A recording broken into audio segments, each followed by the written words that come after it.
So a block of mass 2.5 kilograms is being held in static equilibrium on a rough plane by a rope with tension T newtons acting parallel to the plane as shown in the diagram.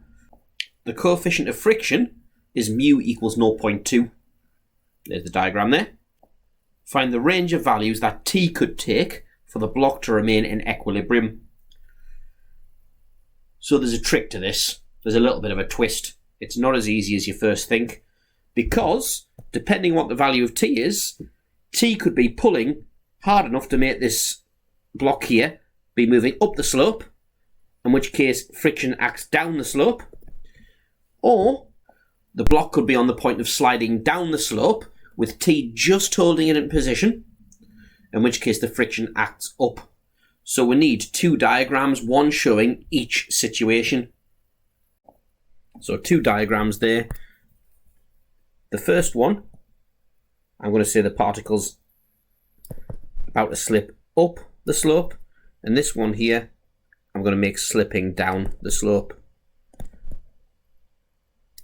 So we've got here, that component of the weight is 2.5 g cos 35, and that there 2.5 g sine 35, and there is the normal reaction. Now it's on the point of slipping up the slope, so friction's acting down, and we're going to be in limiting equilibrium because it's on the point of slipping. So mu times r, so that's going to be 0.2 r, is that force there, and we'll deal with that in just a second.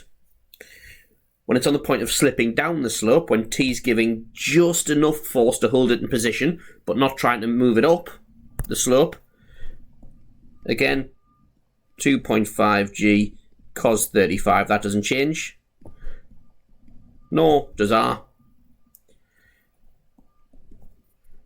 2.5 g sine 35 doesn't change. However, it's on the point of slipping down the slope, so this time maximum friction acts in that direction, where mu is 0.2, so that becomes 0.2 r. And there we have it, our two diagrams. Let's move that across there to give us a bit of space. So now, when it's on the point of slipping up, let's resolve. So, resolving up the slope, all the forces going up the slope, T. Take all the forces coming down the slope, take 2.5 g sine 35, take 0.2 r,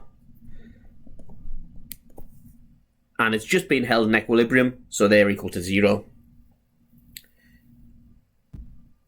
So that means that the tension in this case is equal to 2.5 g sine 35 plus 0.2 r. But the problem remains, we need to find what r is. In order to do that, we're going to have to resolve in this direction. So all the forces going in that direction, just r. Take all the forces going in the other direction, in the negative direction, cos 35, equals 0. Therefore, r equals 2.5 g cos 35. So that means we can sub that into our expression for T now. So T equals 2.5 g sine 35 plus 0.2, lots of r, which we found out to be 2.5 g cos 35, and shoving that in the calculator, we get T equals 2.5 g sine 35 plus 0.2, lots of 2.5 g cos 35. So that's 18.066 newtons. Okay, let's now find it for this other situation where where it's on the point of slipping down the slope, where friction's acting in the opposite direction. So resolving up the slope again, exactly the same method. we have t plus 0.2r, take away all the forces going down the slope, 2.5g sine 35 equals 0. Then we can say that t equals 2.5g sine 35, take 0.2r, and there we have t. But we need to find r. Well, luckily we found it in the previous example. We found that r was that. So the forces of weight and r remain unchanged in this example. So equals 2.5g sine 35, take 0.2 r, in this case is 2.5g cos 35,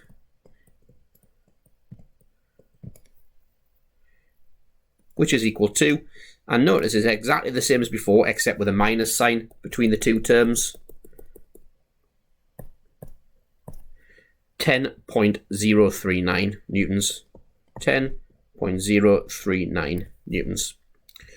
Therefore, the lowest tension we need to keep it in equilibrium just to stop it from slipping down the slope is 10.039, and the maximum tension we can give it just before it starts sliding up the slope is 18.066 newtons. So to four significant figures, we'll give an inequality answer. Therefore, 10.04 less than or equal to t less than or equal to 18.07 newtons. So that's the range of values of t for the block to remain in equilibrium. It's in limiting equilibrium at these two endpoints when it's just about to slide up or down the slope, and in non-limiting equilibrium in any value between. So let's extend this question a little bit. So it tells us that the tension T in the rope is increased so that the box starts moving up the slope. The rope snaps when the block has a speed of 3 meters per second. Determine how long it takes T to reach its maximum height up the slope, and determine whether the block starts slipping back down the slope after it reaches this maximum height. So what's happening here? We've got no tension anymore. The rope snapped, so that's gone. The box is moving off whatever energy it had before that rope snapped, and it'll continue to move up a little bit. So the forces here, no tension anymore. Friction acting down the slope, and because it's moving, it's maximum friction. So F max or mu r, and previously we learnt that the coefficient of friction was 0.2 for this particular example. 2.5g cos 35 and r, and the weight 2.5g sine 35. So that's all the forces there. So the reason the friction's acting downwards is because the rope's just snapped, but the block is still moving up the slope. Friction and gravity will be trying to stop it moving up the slope, but it still has that initial velocity of 3 meters per second up the slope. So first thing we should do to find out how long it takes for it to stop is work out the deceleration. So resolving down the slope to find out what the deceleration is. So we've got all the forces acting down the slope, which are 2.5g sine 35 and the 0.2r.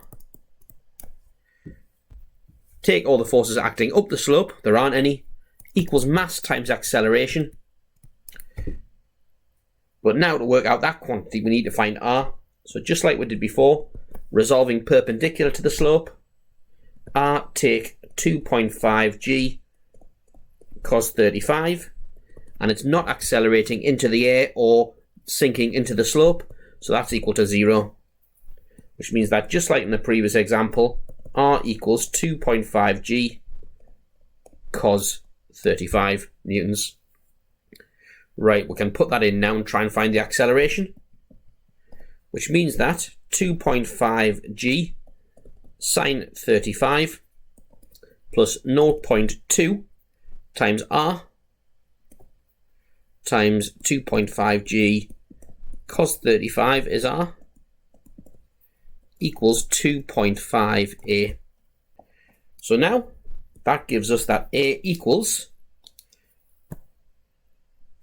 and we've got 2.5 times g, which is 9.8, sine 35 plus 0.2 times 2.5 g cos 35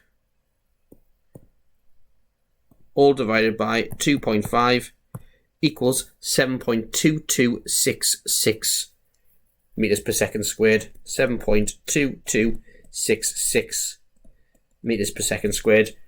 So it's accelerating down the slope, or alternatively thought of decelerating up the slope at that acceleration.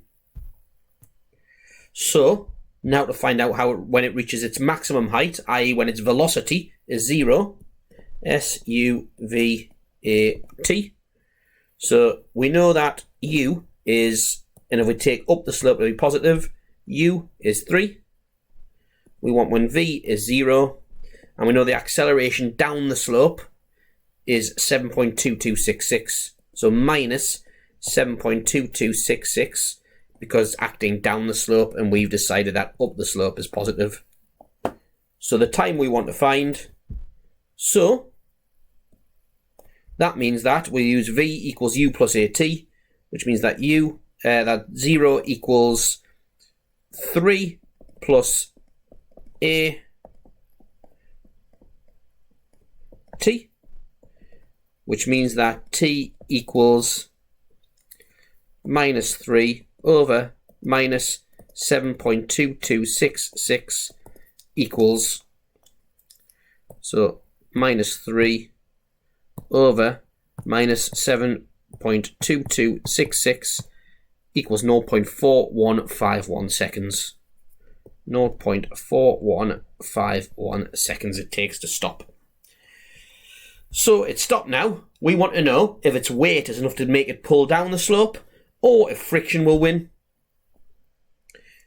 So the time it takes is 0.4151 seconds. There it is there.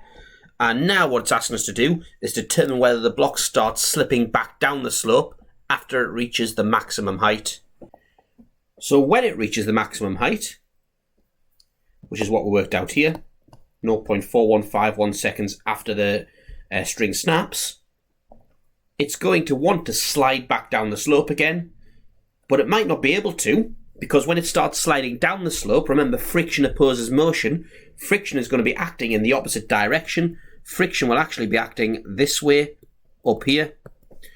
So it's a question of whether the maximum friction is bigger than the force pulling it down the slope, its weight, and that's what we're going to check. So, resolving down the slope for this new situation, where we've got there mg, or in this case 2.5g sine 35, and we've got the friction F max acting up that way, so mu r 0.2 r, and obviously we've got the other forces there. We've got 2.5g cos 35, and we've got r. So what we're checking is whether this force here is bigger than that force there. So 2.5g sine 35 equals 2.5 times 9.8 sine 35 equals 14.05 newtons, and 0.2 r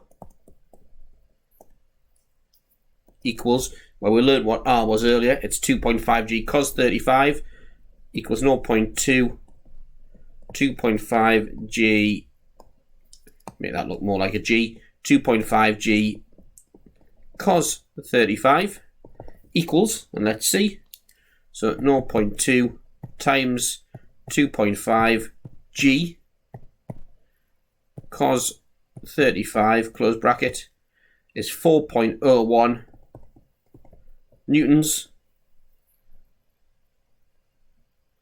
Okay, so since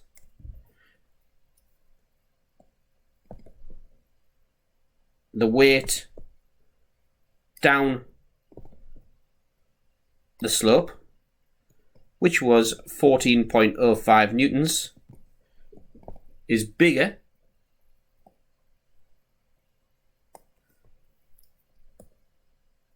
than F max, which was 4.01 newtons, then the block will slide down the slope. And the key point there is friction changed direction. When it was sliding down the slope, the friction acted up. So that's basically what you need to know about forces on a slope now. So have a go at the questions. Check every answer as you go, as usual.